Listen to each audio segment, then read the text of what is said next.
Halo Sumatera Sumatera Utara, Utara. selamat sore pemirsa. Sumatera Utara hari ini kembali hadir menjumpai Anda edisi Senin 9 Mei 2022. Kali ini bersama saya Muhammad Azril Nasution. Dan saya Ziva Zahriani. Seperti biasa pemirsa, sejumlah informasi terkini seputar Sumatera Utara telah dirangkum tim redaksi kami untuk Anda. Dan berikut kita awali informasi selengkapnya.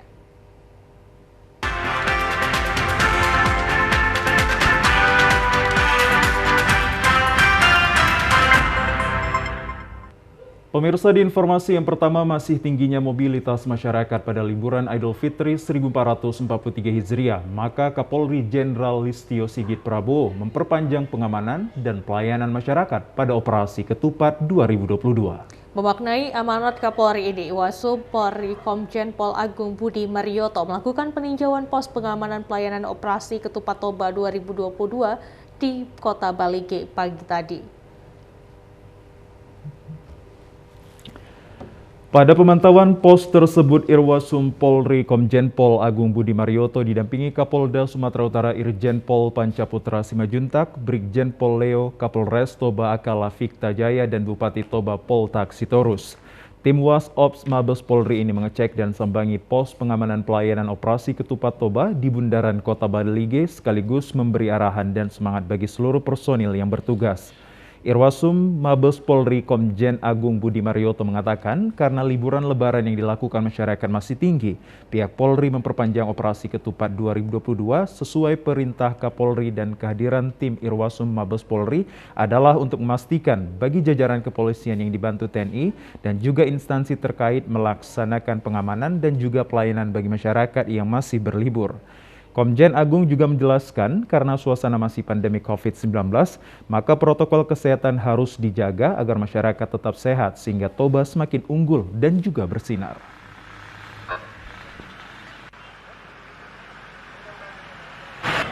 Liburan masyarakat masih cukup tinggi, oleh karena Polri walaupun hari ini jam 24 selesai melaksanakan operasi Ketupat, perintah Bapak Kapolri diperpanjang karena masyarakat kita masih banyak yang libur, untuk melayani, mengamankan masyarakat. Nah, untuk saya hadir di sini untuk memastikan bahwa seluruh jajaran kepolisian dibantu instansi terkait TNI melaksanakan pengamanan dan pelayanan kepada masyarakat yang masih berlibur. Yang terakhir, tetap kita masih pandemi COVID, maka protokol kesehatan harus dijaga. Sementara itu, usai pemantauan dan berikan arahan, Irwasum Polri Komjen Pol Agung Budi Marioto diikuti Kapolda Sumatera Utara dan Bupati Toba memberikan bingkisan kepada personil petugas pos Pamian. Kita ke informasi lainnya pemirsa, tingkat kehadiran aparatur sipil negara dan tenaga honorer di lingkungan pemerintah Kabupaten Mandailing Natal usai libur Lebaran Idul Fitri capai 90%. Ya, ASN dan tenaga honorer yang tidak hadir akan diberikan teguran secara tertulis dan sanksi kedisiplinan. Apel pagi di hari pertama masuk kerja usai merayakan Lebaran Idul Fitri yang digelar di lapangan Masjid Agung Nur Al-Nur Panyabungan, tingkat kehadiran para aparatur sipil negara dan tenaga honorer di lingkungan pemerintah Kabupaten Mandailing Natal mencapai 90%. Apel gabungan pasca libur Lebaran di tahun 2022 ini tidak seperti biasanya. Kehadiran para ASN dan tenaga honor dari berbagai instansi diperkirakan mencapai 1000-an orang, dan bagi peserta yang mengikuti apel gabungan ini tetap diwajibkan mematuhi protokol kesehatan meski telah diterapkan pemberlakuan new normal. Sebagai pimpinan apel pagi, Sekda Kabupaten Mandailing Natal, Gozali Pulungan berharap pasca libur Lebaran ini, para ASN dan tenaga honorer agar kembali menjalankan tugasnya dengan sebaik-baiknya serta meningkatkan kedisiplinan kerja. Tidak lupa, Sekda Kabupaten Madinah, Gozali Pulungan mengucapkan selamat Hari Raya Idul Fitri kepada seluruh ASN dan tenaga honorer Kabupaten Madinah. Gabungan, alhamdulillah kehadiran ASN baik PNS maupun tenaga honor sangat mengembirakan. Kita perkirakan 97% hadir. Ini nanti akan kita data, hanya sudah kita arahkan BKD untuk membuat absensi secara ketat. Nanti bagi setiap kepala OPD yang stafnya atau tingkat kehadirannya kurang dari yang kita targetkan, ini akan kita buat teguran secara tertulis. Bagi ASN dan tenaga honorer yang tidak hadir tanpa memiliki keterangan akan diberikan sanksi teguran secara lisan maupun tertulis dan diberikan sanksi kedisiplinan. Sementara itu, hari masuk kerja usai libur Lebaran Idul Fitri, aktivitas pelayanan kependudukan di kantor Disdukcapil Kota Medan, Jalan Iskandar Muda Medan berjalan dengan normal. Dalam kepengurusan kebutuhan pelayanan kependudukan dan catatan sipil tersebut, setiap pengunjung maupun petugas menerapkan protokol kesehatan.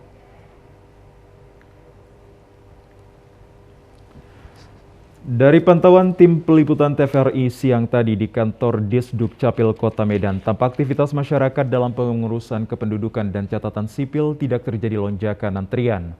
Tampak petugas di kantor Disdukcapil Kota Medan melayani masyarakat dengan baik dan menghimbau untuk tetap menerapkan protokol kesehatan guna mengantisipasi tidak terjadinya klaster penyebaran COVID-19.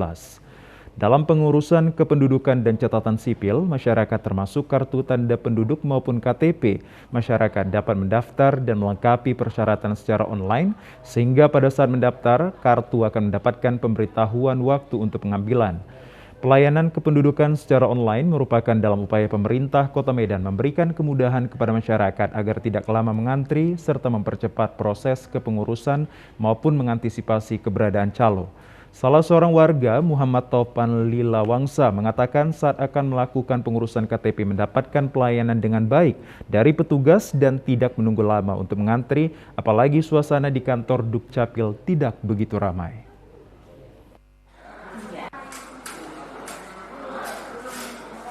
Saya mulai datang ke sini, mulai dari masuk dari daerah sini, mulai ke parkir. Saya merasakan kenyamanan dalam parkir dan mulai masuk. Orang-orang sini pada sopan semua. Dan untuk pelayanan membuat KTP karena saya baru tamat sekolah untuk melanjutkan kuliah, di sini mempermudah kenyamanan, cara membuatnya, pelaksanaan di sini dan tata cara atau peraturan dari di sini membuat saya nyaman dan cocok dan memuaskan. Pasca berakhirnya masa mudik Lebaran pada 8 Mei, para penumpang yang datang dan berangkat melalui Bandara Kuala Namu Deli Serdang masih cukup ramai pagi tadi. Ya, sekalipun ramai, namun tidak terjadi antrian panjang baik di pintu kedatangan maupun juga keberangkatan. Berdasarkan data yang diperoleh dari pihak PT Angkasa Pura II, jumlah pergerakan arus balik di Bandara Kuala Namu hari ini diprediksi sekitar 20.000 penumpang, sedangkan pada puncak arus balik kemarin sekitar 22.000 penumpang. Sementara itu, untuk arus balik dari tanggal 6 sampai 7 Mei 2022, jumlah pesawat yang datang dan pergi mencapai 290 penerbangan, sedangkan untuk jumlah penumpang yang berangkat dan tiba sekitar 39.421 penumpang. Sedangkan top destinasi dalam negeri selama arus mudik dan balik ini yaitu Jakarta, Batam, dan Yogyakarta. Sedangkan untuk destinasi internasional adalah Kuala Lumpur. Senior Manager Operational dan Service PT AP2 Aris Budi Karyono mengatakan bahwa pada hari arus balik ini masih cukup ramai dari Bandara Kuala Namu, sedangkan aturan perjalanan domestik masih mengacu kepada Surat Edaran Menteri Perhubungan Nomor 48 Tahun 2022 dan diharapkan seluruh calon penumpang tetap mematuhi protokol kesehatan. Kita sudah coba prediksikan itu di kisaran angka 20.000 pergerakan penumpang. Untuk extra flight kebetulan juga kita juga sudah berkoordinasi dengan teman-teman di airline di maskapai. Mereka juga menyediakan beberapa extra flight yang rata-rata per hari ada sekitar 6 sampai dengan 7 extra flight. Di sorotan lainnya, pemirsa, memasuki puncak arus balik liburan, calon penumpang ramai memadati stasiun bus yang ada di Kota Pematang Siantar. Ramainya calon penumpang ini guna mendapatkan bus yang akan ditumpangi untuk kembali ke daerahnya setelah melakukan liburan selama liburan Lebaran Idul Fitri 1443 selesai.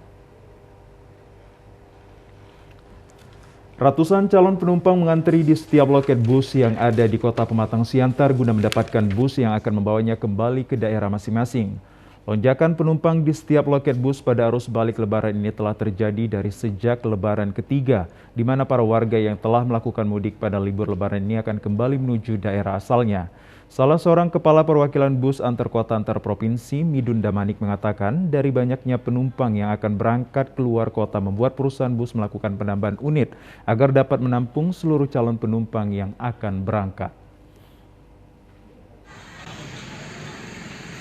Mulai dari hari ketiga, tanggal 4, sampai ke hari Minggu. Dan sampai besok pun masih padat penumpang. Ke Riau, Pekanbaru padat, ke Dumai pun padat mau pulang ke Batam. Penumpang selama mudik ini jadi tambah 3 unit, padat. Sementara itu, meski telah menambah unit bus yang akan berangkat, calon penumpang masih tetap mengantri untuk menunggu giliran bus berangkat sesuai jadwal keberangkatannya.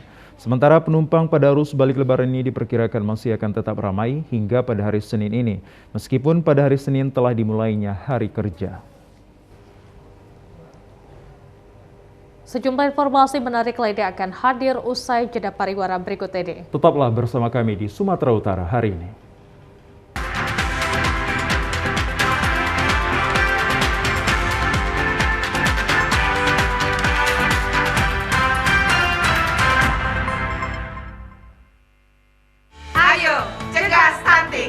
Kunjungi bidan andalan Anda untuk merencanakan dan mengatur jarak kehamilan untuk tumbuh kembang buah hati yang optimal. Cegah stunting itu penting melalui perencanaan keluarga. Khawatir ber-KB? Tunda kehamilan dan raih cita-cita dengan Andalan FA. Andalan laktasi untuk ibu menyusui. Ber-KB itu mudah. Andalan pilihan perempuan Indonesia.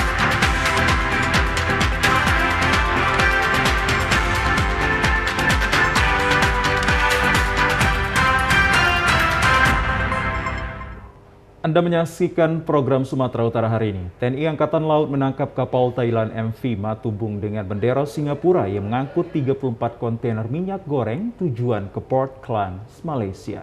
Pasca penangkapan tersebut, TNI Angkatan Laut masih melakukan penyidikan terhadap kasus ekspor minyak goreng tersebut.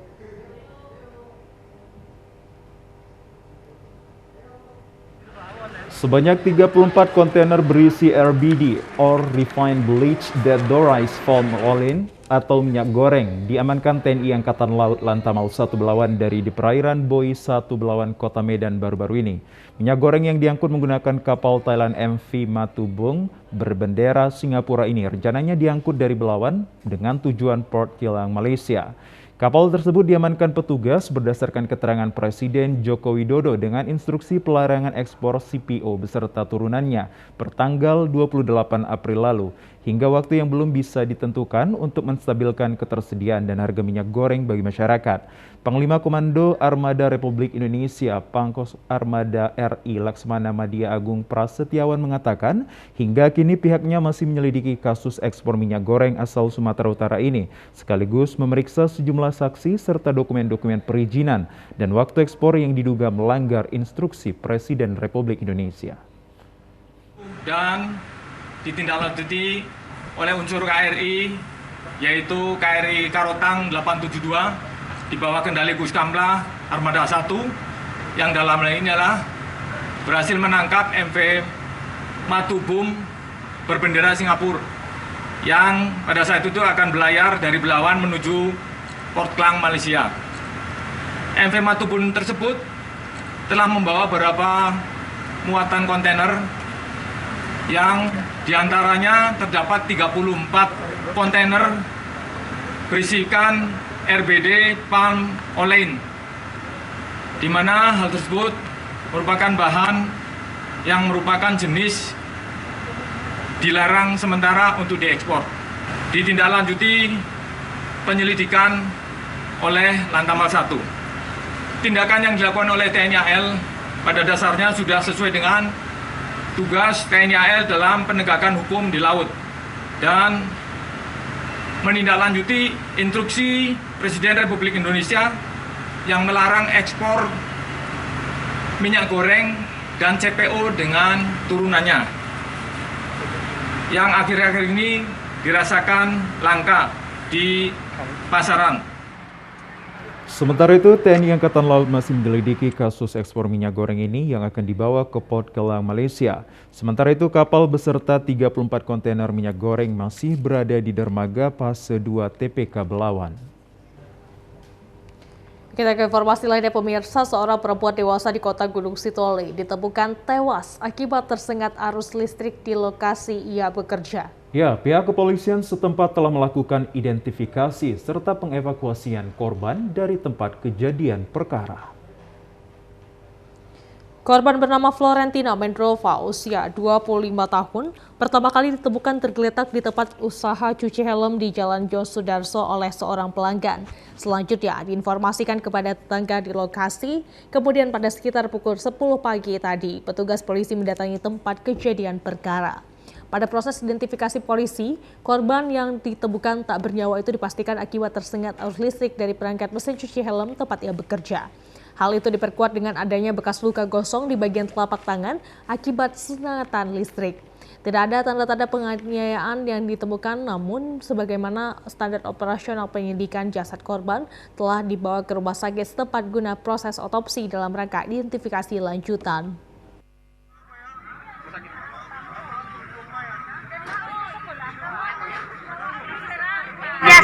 Jadi pada saya sampai di TKP, saya rencananya mengambil helm saya. Pada saat saya sampai, makanya korban lagi dalam posisi sudah tertidur. Lalu bang? Lalu setelah saya lihat itu, siapa bang? Lalu bang? baru saya sampaikan kepada tetangga di sebelah. Bang, minta tolong dicek adik di sebelah, kayaknya ada sesuatu terjadi. Jadi begitu saya sampaikan itu, langsung tetangga di sebelah itu bersama dengan suaminya mengecek di lokasi.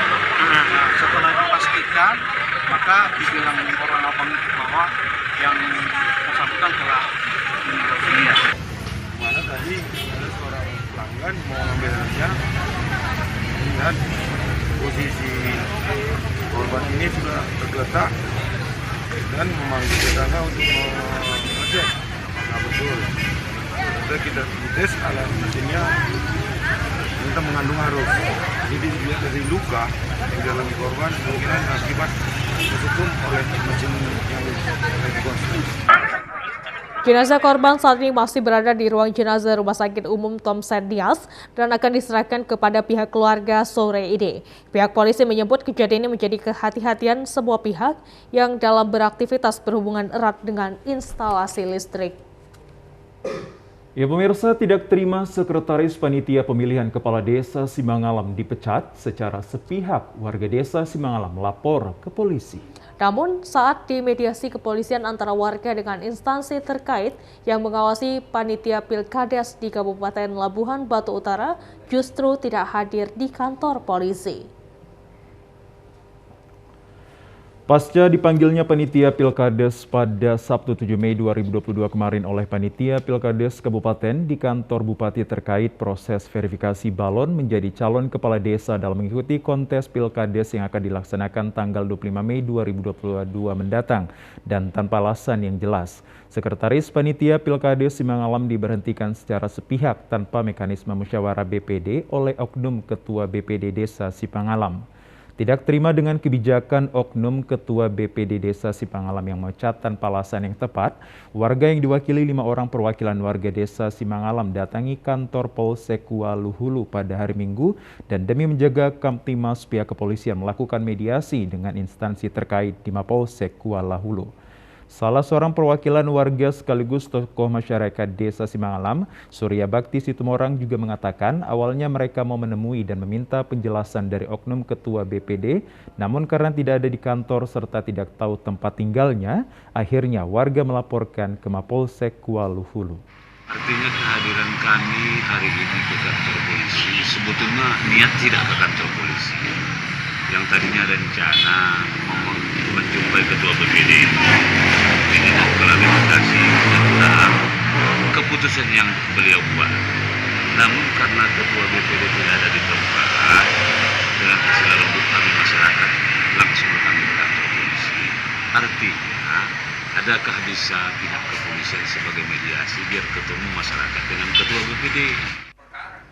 Sekretaris Kecamatan Kualu Selatan Mahmudin Nasution menjelaskan pihaknya mendapat kabar bahwa warganya melapor terkait pemecatan salah satu anggota panitia Pilkades ke kantor polisi dan pihak kecamatan menyarankan agar warga melaporkan ke panitia Pilkades Kabupaten.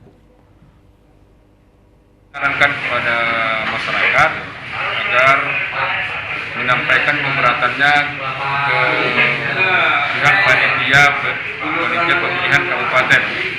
Yang mudah-mudahan kalau memang disampaikan ke panitia kabupaten, kami berharap ini bisa berjalan dengan baik dan kami juga berharap kondusivitas masyarakat yang ada di Simangalam juga terjaga dengan baik bila diselesaikan dengan baik oleh panitia kabupaten. Ya, kami sampaikan kepada seluruh masyarakat Simangalam, mari sama kita menjaga kondusivitas masyarakat antar sesama, antar tetangga, antar warga.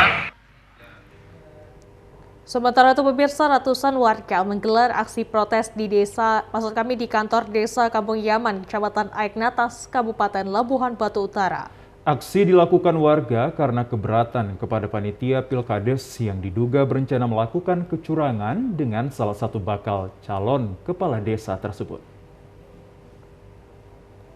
Aksi yang dilakukan warga sambil membawa poster dan melakukan orasi ini sebagai bentuk rasa kekecewaan pada panitia Pilkades Desa Kampung Yaman, sekaligus menyampaikan tuntutan agar penerapan calon kepala desa Kampung Yaman ditunda.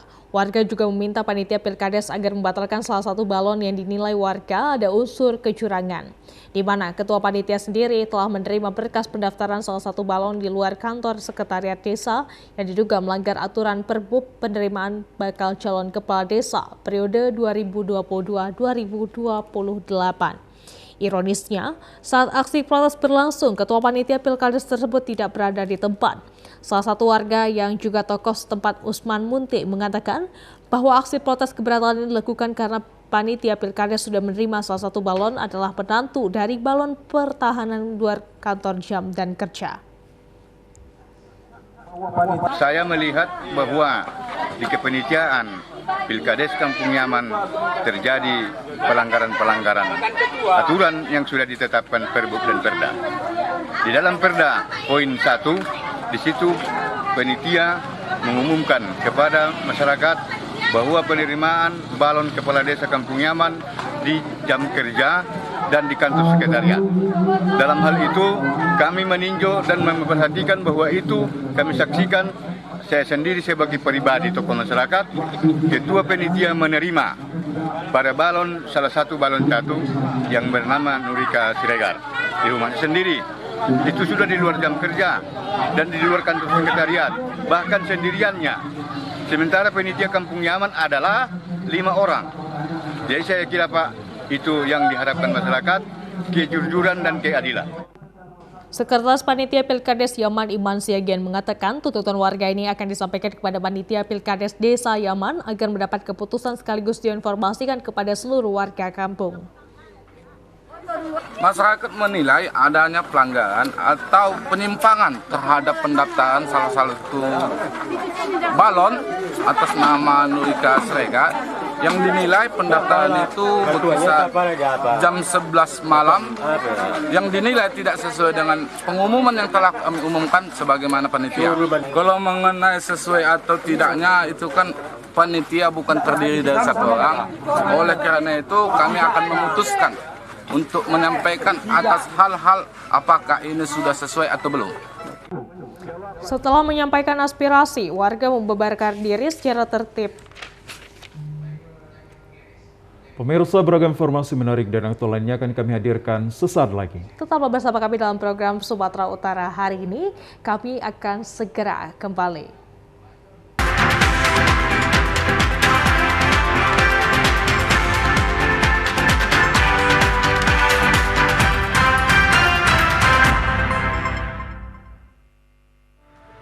Pak, cobaannya Pak.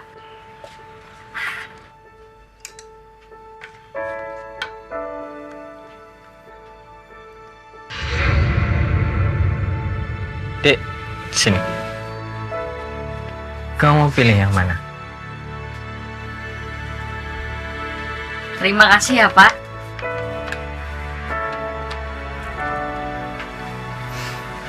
Silakan Pak. Selamat siang Pak. Selamat siang, ini saya tabung ya Mas? Baik Pak. Masyarakat diharapkan untuk tetap Lihat deh, ada dibeliin baju baru. Bagus banget. Bagus banget itu, Dit. Sayang Bapak nggak bisa lihat langsung ya.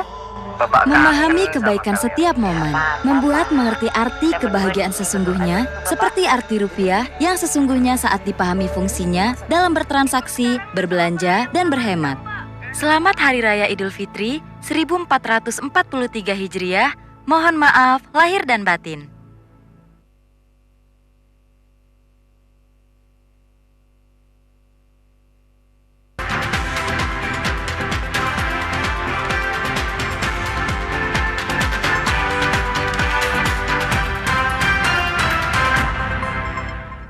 Terima kasih Anda masih bersama kami dalam program Sumatera Utara hari ini. Pemirsa, perempuan pecinta Tauhid Tasawuf bersama Majelis Pengkajian Tauhid Tasawuf Sumatera Utara menggelar kegiatan Halal Bihalal 8 Syawal 1443 Hijriah.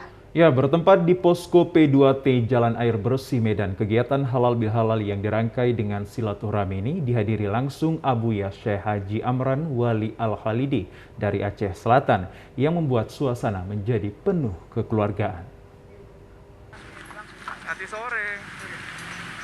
Ketua Perempuan Pecinta Tauhid Tasawuf Aja Datuk Madukara Dewi Hikmatul Fadilah mengatakan, kegiatan halal bihalal ini diadakan dalam rangka membangun kesadaran untuk kembali pada harkat kemanusiaan sebagai makhluk yang fitrah dengan semangat kemenangan dan hati yang fitrah, sekaligus meningkatkan rasa kasih sayang yang diajarkan Abuya Syekh Haji Amran Wali Al-Khalidi dari Aceh Selatan.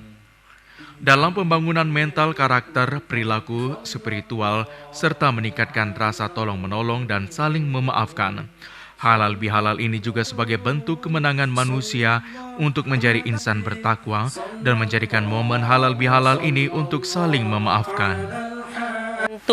Setelah Idul Fitri ini, harapan kami ke depan, kami menginginkan sekali kajian Tauhid Tasawuf ini terus bercahaya di Sumatera Utara, sehingga kalau sudah bercahaya tentunya memperbaiki diri, memperbaiki akhlak kita, terutama kami P2T ibu-ibu ini adalah madrasah bagi anak-anak. Kalau sudah kami baik ibu-ibu, insya Allah anak-anak kami juga baik, generasi-generasi kami juga baik. Inilah harapan kita ke depan, yang mana mereka nanti menjadi cikal bakal pemimpin di Sumatera Utara atau di Indonesia pada umumnya. Inilah harapan kita bersama, bahwa nantinya anak-anak kita menjadi orang yang berakhlakul karimah setelah adanya orang tua yang punya akhlakul karimah. Dalam kesempatan tersebut, Abuya Syekh Haji Amran Wali Al-Khalidi memberikan penjelasan, tauhid dan tasawuf sangat penting bagi setiap muslim, sebab ilmu tauhid dan tasawuf merupakan jalan menuju Allah Subhanahu wa Ta'ala.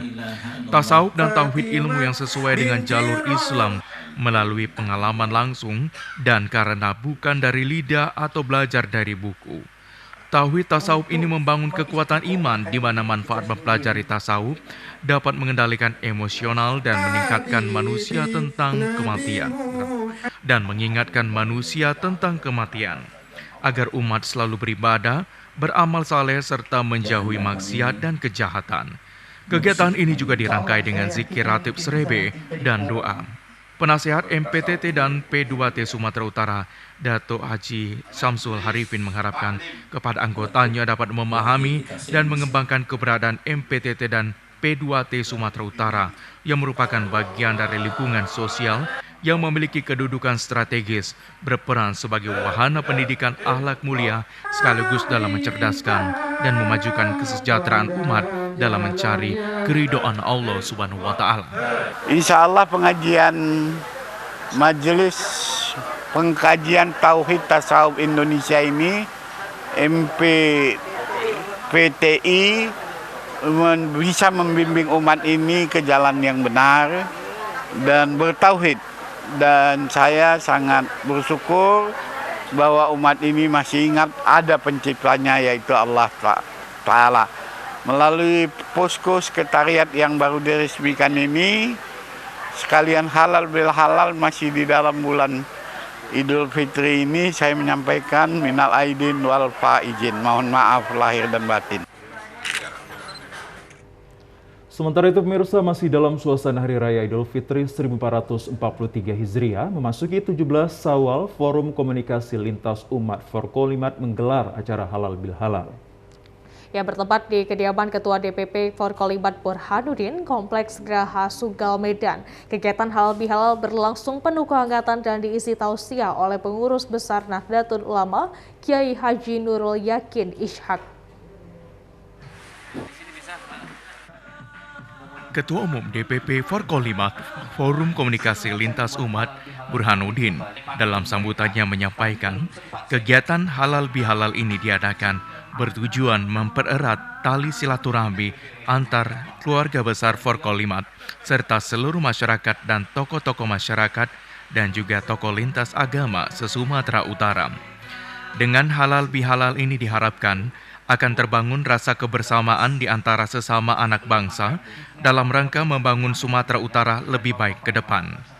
Lewat jalinan persaudaraan dan kerukunan di antara keluarga besar Forkolimat dan masyarakat Sumatera Utara, halal bihalal atau bermaaf-maafan merupakan tradisi masyarakat Indonesia berupa acara pertemuan dan perkumpulan. Tradisi ini mempunyai berbagai manfaat kebaikan bagi siapapun yang mengerjakan, seperti mempererat tali persaudaraan dan saling bersilaturahmi. Lebih lanjut, Burhanuddin mengharapkan keberadaan Forkolimat mampu mempertahankan dan meningkatkan serta menjadi teladan kerukunan di Sumatera Utara. Bahwa cita-cita kami Forkolimat ini akan menjadi seperti yang dibilang epicentrum, menjadi perekat bangsa. Tidak ada sekat-sekat lagi perbedaan antara satu agama dengan agama lain. Jadi melalui Forkolimat ini kami terus bergerak melalui sosialisasi, kegiatan sosial, dan hari ini dengan kegiatan halal bihalal kami kumpulkan semua tokoh-tokoh agama, pengajian dalam rangka untuk menyatukan satu visi dan misi demi kecintaan bangsa yang kami harapkan ini. Forkolimat ini kami berharap kepada seluruh masyarakat Indonesia jangan lagi terprovokasi atau terpropaganda dengan hal-hal isu sara. Hari ini Forkolimat akan menjadi epicentrum seperti yang dibilang beliau tadi, akan menjadi kekuatan bangsa untuk menyatukan satu visi misi demi Indonesia yang kita cintai ini. Ketua DPD Partai Demokrat Sumut Muhammad Lokot Nasution yang juga hadir di acara open house dan halal bihalal tersebut mengatakan pihaknya sangat mengapresiasi atas sikap dan kepribadian dari Ketua DPP Forum Komunikasi Lintas Umat Forkolimat Burhanuddin yang begitu berjiwa besar kemasyarakatannya, termasuk pergaulannya ke masyarakat serta jiwa nasionalismenya. Kehadiran Forkolimat berikut agenda dan program kerja dalam membangun semua elemen beragama dalam menjalin komunikasi patut diberi apresiasi.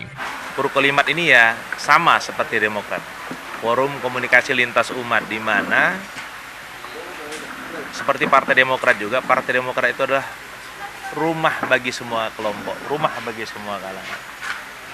Tempat Partai Demokrat menyediakan ruang diskusi yang luas sekali untuk siapapun, apapun agamanya, apapun etnisnya. Terkait dengan Forkolimat, Forkolimat bisa menjadi epicentrum dari ekosistem berorganisasi, politik, sosial, budaya di Sumatera Utara. Harus jadi epicentrumnya. Pemirsa, halal bihalal atau silaturahmi memiliki makna tradisi khas yang perlu dipertahankan sebab dinilai dapat merefleksikan bahwa Islam agama toleransi yang mengedepankan hidup rukun dan damai antar agama, khususnya di Sumatera Utara. Selain itu, halal bihalal juga mengandung pesan moral untuk saling memaafkan kesalahan orang lain dan berlomba-lomba dalam kebaikan. Hal tersebut diungkapkan pengurus besar PBNU Kiai Haji Nurul Yakin Ishak pada kegiatan silaturahmi yang dirangkai halal bihalal yang diselenggarakan oleh Ketua Umum DPP Forkolimat Forum Komunikasi Lintas Umat Burhanuddin. Bertempat di kediamannya di Kompleks Geraha Sugal Medan kemarin, lebih lanjut Kiai Haji Nurul Yakin Ishak mengatakan tujuan halal bihalal untuk menciptakan keharmonisan antar manusia dan merupakan salah satu upaya atau ajang silaturahmi untuk saling memaafkan di momen spesial Idul Fitri yang perlu dilestarikan. Dalam ajaran Islam, halal bihalal merupakan ajaran yang menekankan sikap persaudaraan, kebersamaan, persatuan, dan saling berbagi kasih sayang. Dalam momen halal bihalal, orang akan saling memaafkan, baik secara individu maupun kelompok, yang tujuannya antara lain untuk menghormati sesama manusia dalam bingkai silaturahmi. Halal bihalal dimaksudkan tidak hanya menuntut seseorang untuk memaafkan orang lain, tetapi lebih dari itu, yakni berbuat baik terhadap orang yang pernah melakukan kesalahan, sehingga kehadiran Forkolimat dalam membangun semua elemen beragama untuk menjalin komunikasi patut diberi apresiasi, terutama membangun Sumatera Utara lebih baik ke depan. Lewat jalinan persaudaraan dan kerukunan di antara keluarga besar Forkolimat dan masyarakat Sumatera Utara agar lebih solid ke depan.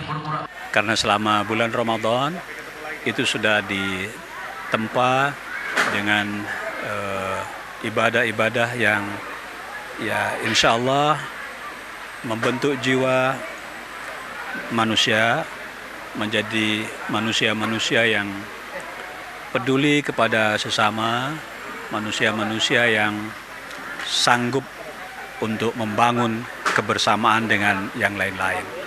Jadi itu hakikatnya kembali kepada fitri. Mudah-mudahan kita termasuk orang yang kembali dan menang. Menang dalam pengertian kita berhasil dalam menjalani ibadah puasa. Jadi keberhasilan ibadah puasa kita tidak hanya diukur dari puasa kita selama 1 bulan, tidak.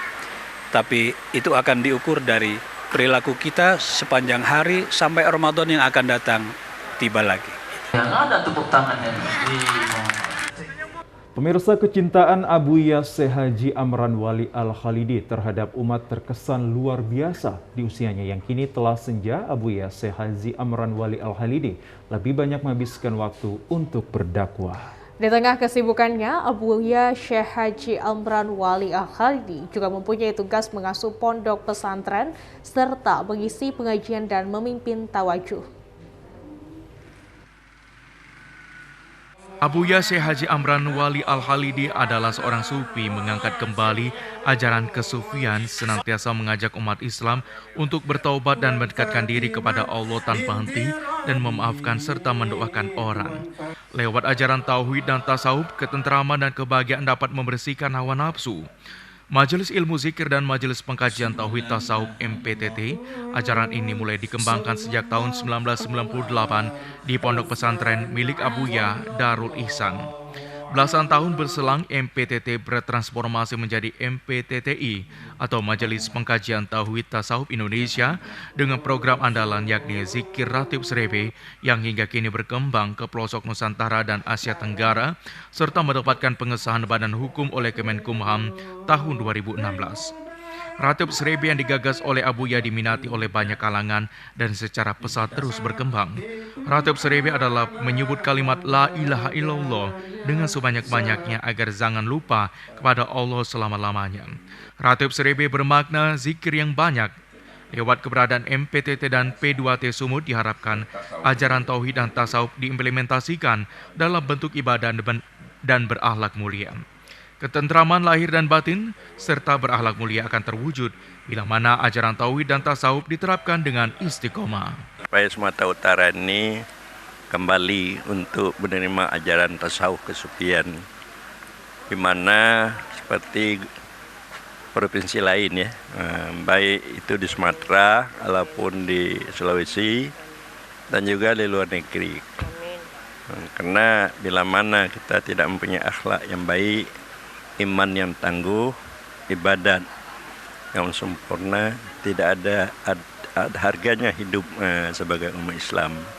Itulah kekuatan Islam agar Sumatera Utara ini menjadi pilot proyek untuk dapat mengembangkan Islam di seluruh Nusantara.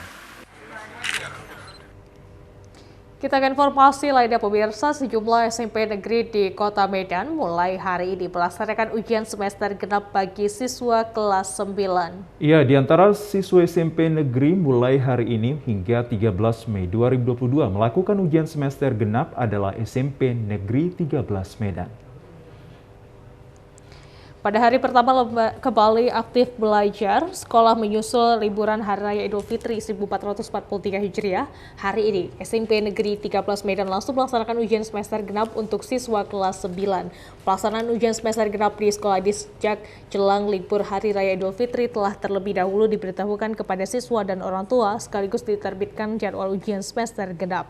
Kepala SMP Negeri 13 Medan, Erbinto Sidauli Sinaga, mengatakan di SMP Negeri 13 Medan siswa kelas 9 peserta ujian semester genap 155 siswa. Namun pada hari pertama hari ini, satu orang di antara siswa tidak hadir ujian karena alasan sakit opname di rumah sakit sehingga tidak mengikuti ujian susulan. Akan mengikuti ujian susulan. Siswa mengikuti ujian pada seluruh ruangan kelas dan setiap kelas maksimal 16 siswa atau 50% sesuai prokes COVID-19. Sementara soal ujian berbentuk asesmen kompetisi minimum dengan pilihan berganda, menjodohkan, dan esai. Sementara soal ujian 10 soal, durasi waktu menjawab soal untuk IPA 90 menit dan IPS 60 menit.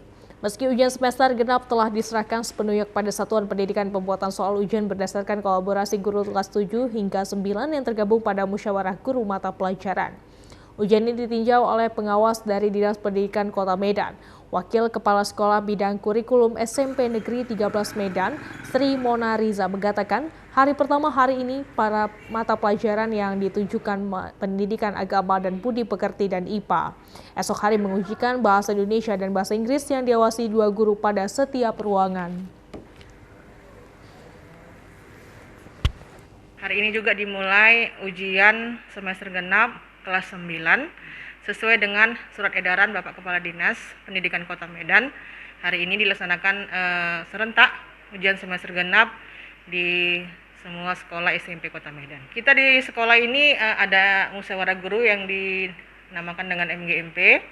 Jadi guru kelas 7, kelas 8 dan kelas 9 mereka berkolaborasi dalam hal pengajaran ataupun pembuatan soal, Pak. Saya berharap situasi yang seperti ini cepat berakhir agar anak-anak bisa dapat full sekolahnya, Pak, tidak bergelombang lagi. Karena harapan kita ke depannya kalau seperti ini terus efektivitas tidak tercapai 100%, Pak.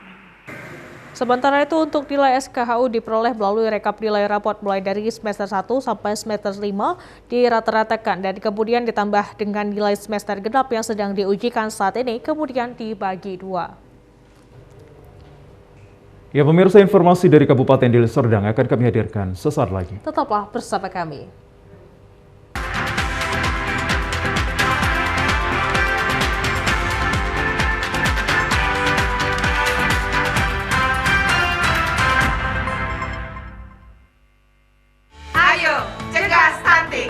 Kunjungi bidan andalan Anda untuk merencanakan dan mengatur jarak kehamilan untuk tumbuh kembang buah hati yang optimal. Cegah stunting itu penting melalui perencanaan keluarga. Khawatir ber-KB? Tunda kehamilan dan raih cita-cita dengan Andalan FA. Andalan laktasi untuk ibu menyusui. Ber-KB itu mudah. Andalan pilihan perempuan Indonesia.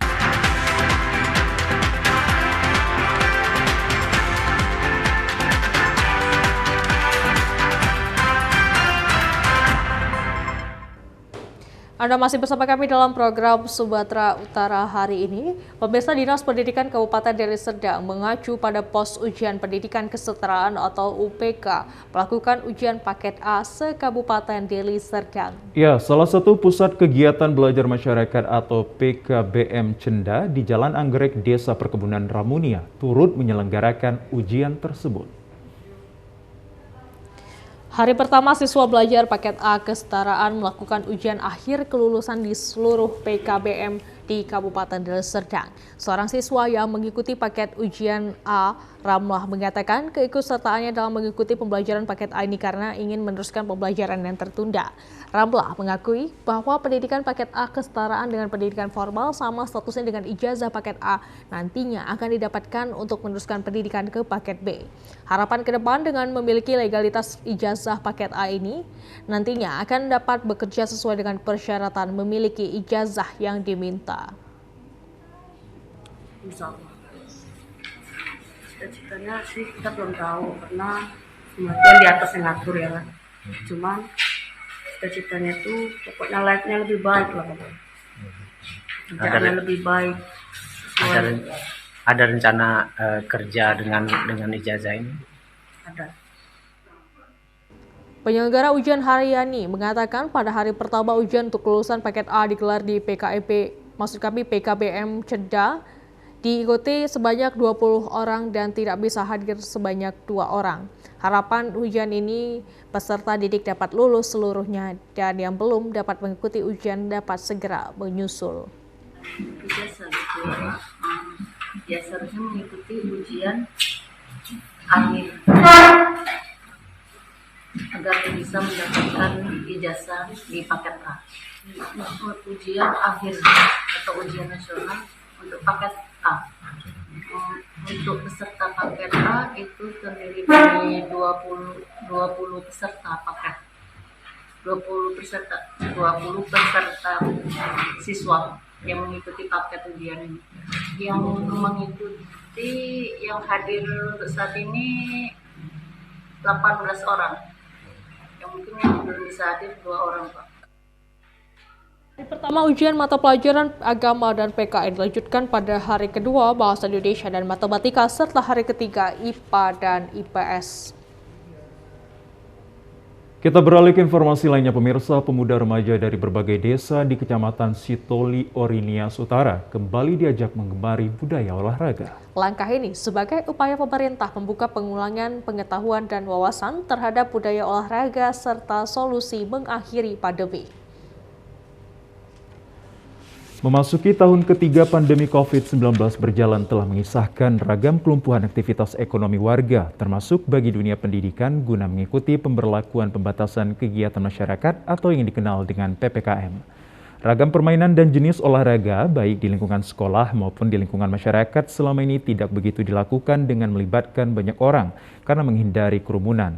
Namun kini kembali tumbuh kesadaran di tengah masyarakat dan pemerintah di Kecamatan Sitoli, Ori, Kabupaten Nias Utara dalam mengkampanyekan budaya olahraga bagi pemuda usia remaja. Melalui event ini, salah satu kejuaraan olahraga yang akan digelar pada pertengahan semester tahun ini, pemerintah setempat gandeng pihak TNI Koramil 06 Tuhemberua Kodim 0213 Nias melatih pemuda remaja seperti pada jenis pertandingan bola voli. Dibukanya kembali ruang oleh pemerintah setempat ini untuk meraih imunitas kuat dan kekebalan tubuh warga dalam melawan bencana non-alam yang diyakini dapat segera berakhir. Tidak ada lagi, maka mulailah kita akan membangkitkan kembali. Jadi pihak kecamatan mengambil bagian untuk mengembalikan kembali semangat pemuda-pemuda di Kecamatan Sitoli Ori, di samping untuk mempertahankan imun para pemuda kita, maka bisa juga sebagai saluran untuk satu hobi dalam dunia olahraga, dalam hal untuk bola voli. Organisasi cabang olahraga di tingkat kabupaten kan belum hidup selama ini. Nah, mumpung kan sekarang pada tahun 2022 ini Bupati Cup digelar, dan tentu pada saat ini untuk menentukan tim Kecamatan Sitoli Ori kita melakukan seleksi pertama. Kami perkirakan seleksi ini berjalan 2-3 kali, dan kami melihat bahwa pada seleksi pertama ini sudah ada bibit-bibit, sudah ada yang bisa kita harapkan menjadi tim bola voli Kecamatan Sitoli Ori. Sementara itu terlihat antusias pemuda remaja ini untuk menjadi utusan peserta perwakilan kecamatan dalam mengikuti event turnamen dan kejuaraan tersebut. Pemirsa, saat ini banyak objek wisata kekinian di daerah muncul dengan konsep unik seperti wisata kuliner dan di persawahan dan juga wisata kuliner di tengah kolam. Ya, benar sekali Zizi. Salah satu tempat wisata baru yang mengkolaborasikan antara wisata kuliner dan wisata alam ada di Desa Lumbanrang, Kecamatan Lumban Julu, Kabupaten Toba. Objek wisata ini diberi nama sesuai dengan konsep wisata yang ditawarkan, yaitu Cafe Binanga yang menawarkan wisata kuliner di aliran bantaran Sungai Lumbanrang, Binanga atau bantaran sungai. Hamparan persawahan di kiri kanan tepian sungai sangat indah dan mempesona. Terdapat juga fasilitas hammock yang bisa digunakan siapa saja untuk bersantai sambil menikmati angin sebilir. Juga terdapat beberapa meja dan kursi yang telah tertata rapi di dalam air.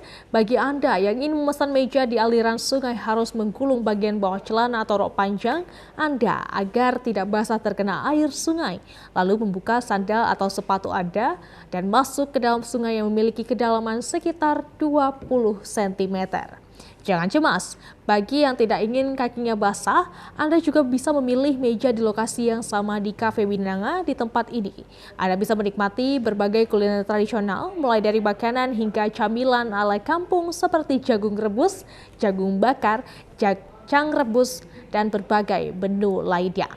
Air sungai yang mengalir dari pegunungan di Kecamatan Humpan Julu ini sangat bening dan sejuk. Pengunjung yang sebelumnya berniat untuk menikmati kuliner ala Cafe Binanga saja berlanjut basah-basahan di aliran sungai tersebut. Airnya yang dangkal dan bersih sangat cocok bagi semua kalangan usia, terutama bagi anak-anak yang hobi main air dan berenang. Salah seorang pengunjung dari luar daerah, Naomi, mengatakan lokasinya yang sangat asri membuat kita betah berlama-lama di tempat ini. Apalagi di kiri kanan aliran sungai area Cafe Binanga. Dia kita bisa refreshing sambil main air kan.